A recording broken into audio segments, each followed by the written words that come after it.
கீழே சுருள் வடிவில் ஒரு எண் தொடர் கொடுக்கப்பட்டுள்ளது. அதில் 889 எனும் அமைப்பு எத்தனை முறை வந்துள்ளது என கண்டுபிடி. இங்க 889ன்னு ஒரு எண் அமைப்பு கொடுத்துட்டாங்க. இத எத்தனை தடவை இருக்குன்னு நம்ம கண்டுபிடிக்கணும். அம்புக்குறி போற திசையில தான் நம்ம எண்களை பார்த்துட்டே வரணும்.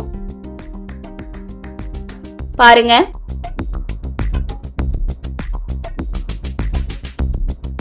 889 ஒரு முறை வந்திருக்கு. அடுத்தது பார்த்துட்டே போனோம்னா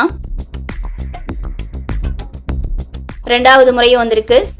அடுத்தது பார்த்துட்டே போனோம்னா அடுத்ததா மூணாவது முறை, அடுத்ததா நான்காவது முறை, அடுத்ததா ஐந்தாவது முறை. மொத்தம் 5 முறை இந்த மாதிரி வந்திருக்கு.